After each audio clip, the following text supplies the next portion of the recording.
So, as promised in my last video, we are starting a series, our poly journey, and we have to start it off, of course, by mine and Joey's journey in the beginning.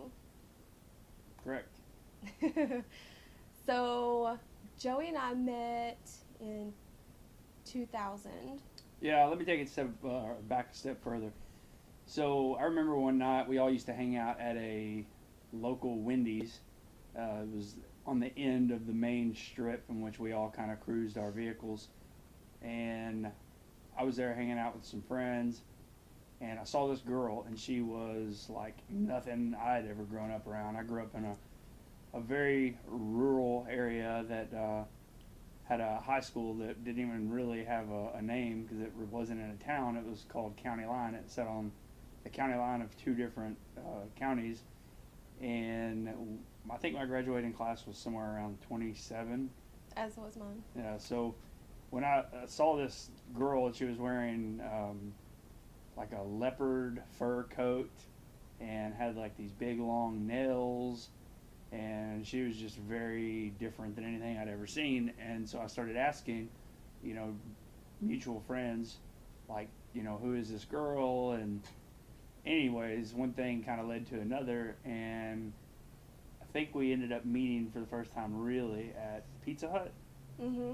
Yeah, we had a meeting. It was a group of us that were in a car club together, and we had a meeting, and she was wanting to talk with us about joining in. And so she showed up, and she'll probably remember it better than I do, but I think I remember kind of picking on her a little bit, and like a typical teenage boy. Yeah, just kind of giving her a hard time. Well, we were actually talking about fishing because we both lived out in the country, and at that time I was big into fishing. I don't know why, because I think it's terrible now, and I have for years after I saw little fish's lip bleed. Anyways. So we're like, oh yeah, we should go out on the property and go fishing. So I ended up calling to talk to him whenever he was at one of our friends' house, and he was too busy, so he put me on the phone with another friend of ours, and then me and that friend actually went on a couple of dates in a couple of weeks, and then that was it. Ugh. Anyways, so then I ended up chasing you for about 6 months. So, backstory on that is, so I had a pretty rough relationship prior to that, and really didn't want to get into a relationship at that time. I really liked her, and she really intrigued me, but I was really burnt from the previous relationship and just wasn't trying to get serious with anyone. So, as I've been told, I was kind of a dick for a while. And anyways, fast forward to finally about the time that she told me that she was done. And oh yeah, I wouldn't talk to you because we met in that parking lot, and I'd gotten out some gum or something, and he was like, hey, will you give me a piece? And I was like, just trying to ignore him, and finally he wouldn't shut up, so I went and gave him a piece, and he tried to talk to me, and I was like, I'm not talking to you, I'm done, that's it, I'm done, I've told you. So yeah, I realized that probably one of the best things that had ever come across my life was about to just be gone and tell me to kick rocks. I said to myself, I've got to do something. I can't let this escape me.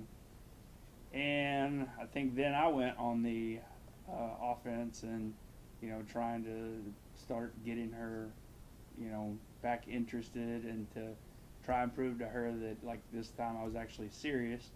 Well, that same night we went to some apartments. I don't even know who lived there.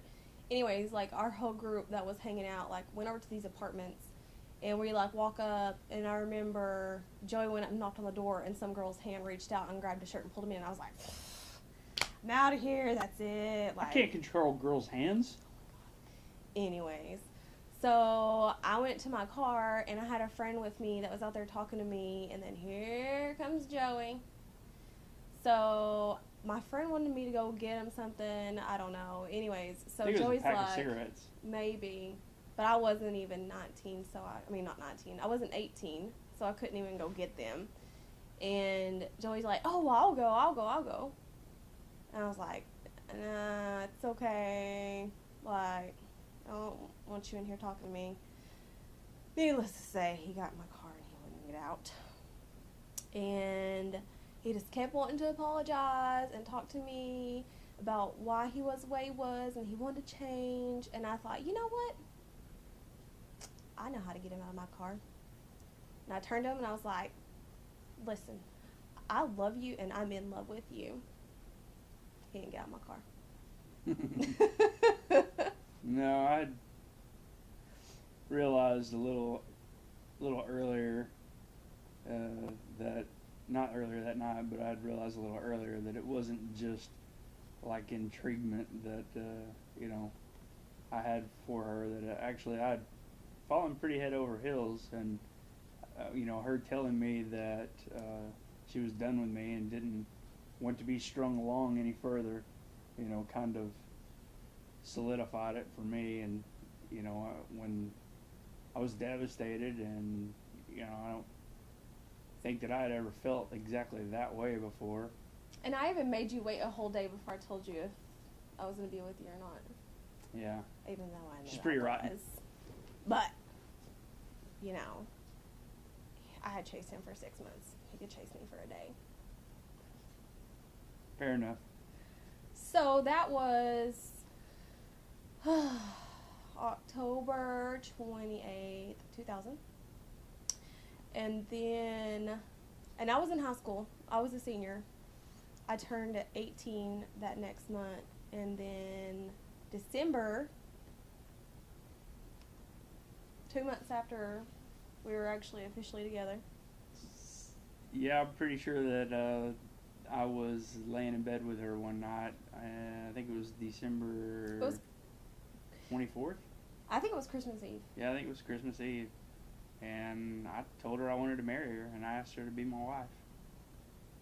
And I knew that it was crazy to, when I did it, but I knew what I wanted, and I knew it wasn't going to be like,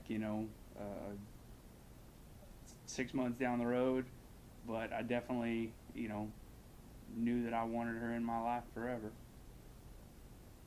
Okay, so, you guys, I really gotta think about this for a second. Whew. All right, so that was 2000. So 2000, gosh, I was 20. I was 20 when we bought our first house, right? Mm-hmm. So a couple-ish years later, we bought our first house, and between, those two times of reference, so we lived with his parents part of the time, my parents part of the time during those 2 years, mainly at my parents because my stepdad had a shop that we were able to work on our vehicles at. And I was also going to college at the time and working. You were working at a body shop? Yep, I was working at Harry Robinson Pontiac GMC Buick body shop in Fort Smith, Arkansas. Yeah, so then I guess it was a couple years after we bought our first house that we decided that, hey, let's go to Vegas and get married. Well, what actually, I guess, kind of spurred that is, let's see, my brother was dating a girl, and I'm pretty sure they didn't have any plans for marriage, and she went to a bridal fair thing at, like, the mall, and ended up winning this grand giveaway thing, and they ended up getting an all, like, inclusive paid wedding package that, it was way over the top, and we saw how stressful it was on everybody involved. And so by the time that was over with, me and Crystal were like, we're not doing that. Like, we're going somewhere, and we're getting it done. Well, and we were also already planning to go to SEMA. Right, yeah. We were planning to go to SEMA at the end of October, 1st of November anyways. So, yeah, it kind of worked out good. I don't think in our original plans that we even considered inviting anyone. I think we were just going to kind of do it, and then we've always been real open and honest with our parents and grandparents, and we didn't want to put the stress on them for having to pay to go to our wedding. Yeah, so we told them, we're like, hey, we're going to do this, and we're not trying to keep it from y'all or anything. Well, the next thing we know, they've all decided to go. My parents, Crystal's parents, Crystal's grandparents, my grandmother, my brother, and his wife, and we just hopped on a plane and went to Vegas, and I think it was like $200-ish. I don't remember.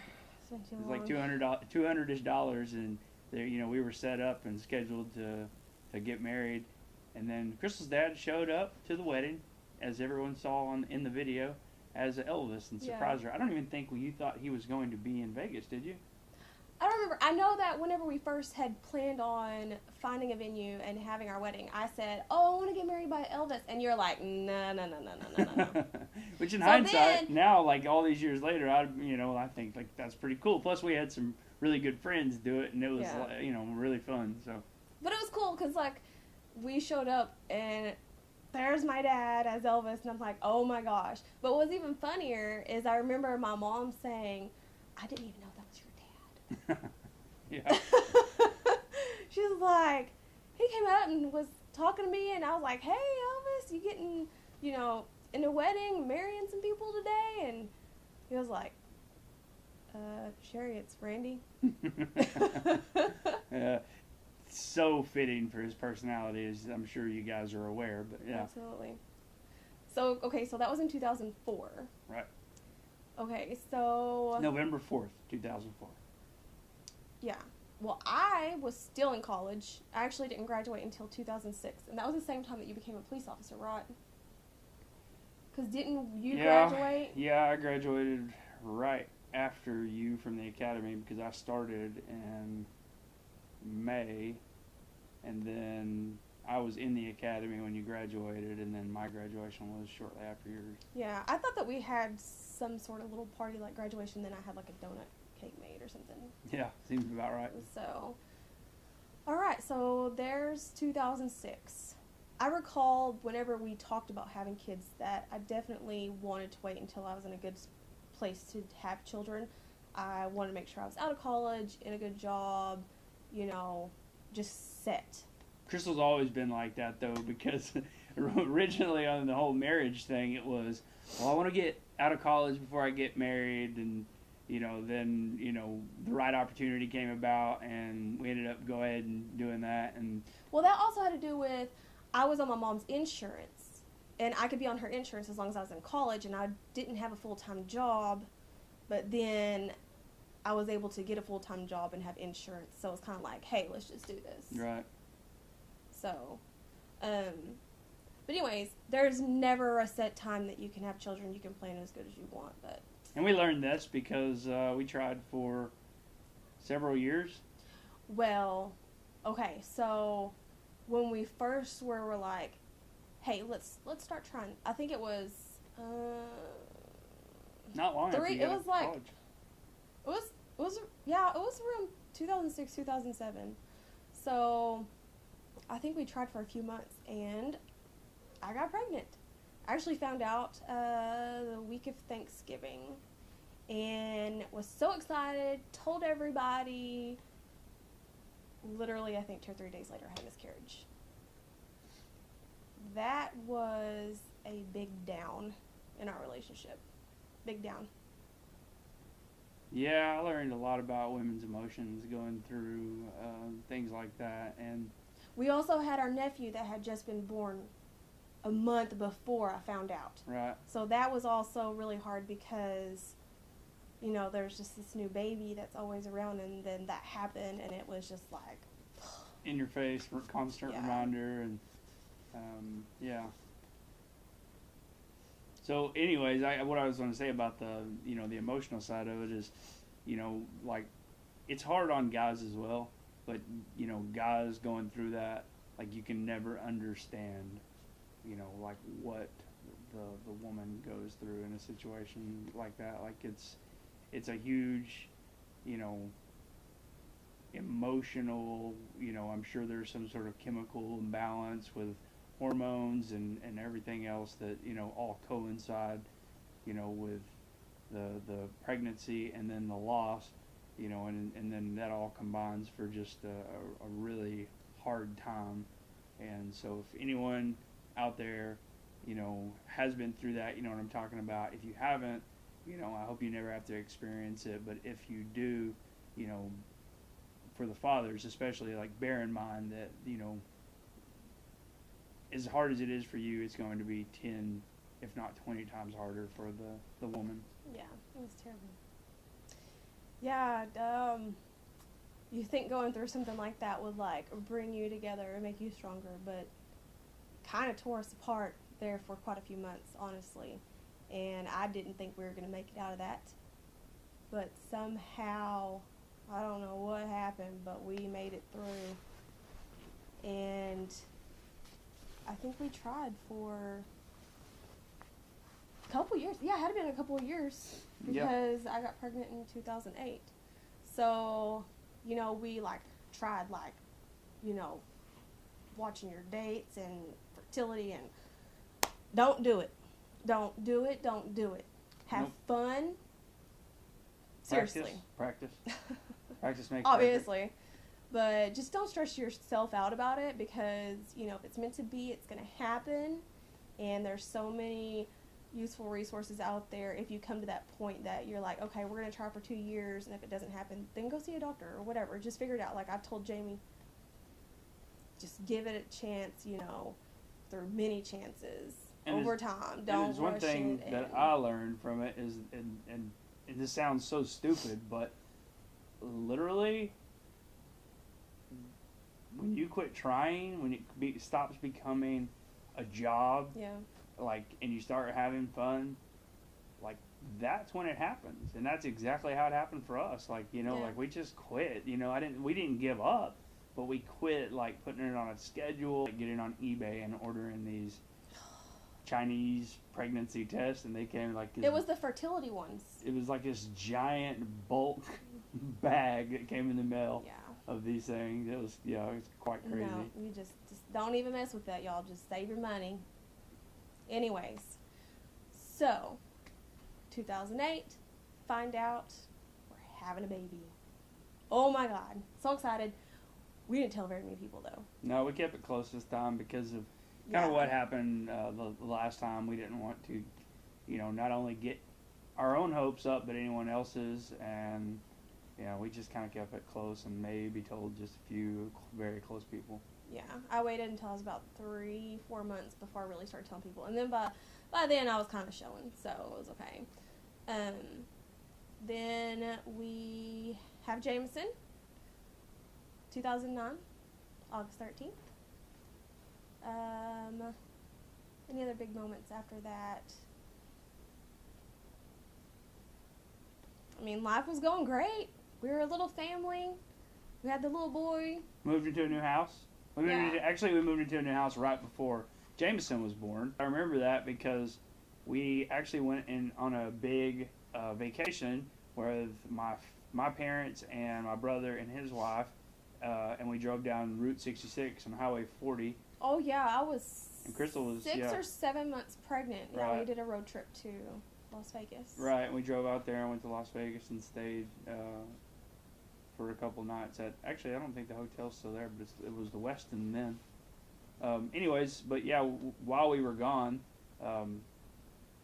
Crystal's dad actually came over and had worked on our home and put this big porch. He took my old porch. Like, that was my thing. Like, if we're moving into this house, I have to have my porch. Yeah. So he went and got my old porch. I still don't know how he did it. And brought it over here. He cut it in half and brought it with the tractor. Yeah, but it never looked like he cut it in half. I mean, he did an amazing job. But it's like this 12 by 24 foot porch, and then he added another like 6 or 7 feet to it, to another existing porch that was here. But yeah, he did amazing. Did it all while we were gone vacationing.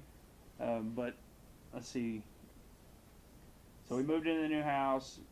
Jameson was born. And then, we just kind of like moved on, doing regular family stuff and, raising a kid and, having hangouts and parties over here at the house and entertaining people, which we love to do.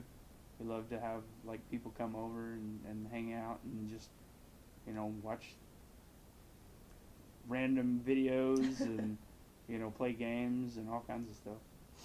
Yeah, so we were just a normal 3-person little family, and everything was great and grand. So I think we'll end this one here, and the next video you'll get is mine and Jamie's story. Again, thanks for joining us for the first edition of the new playlist that we're going to be creating called Our Journey.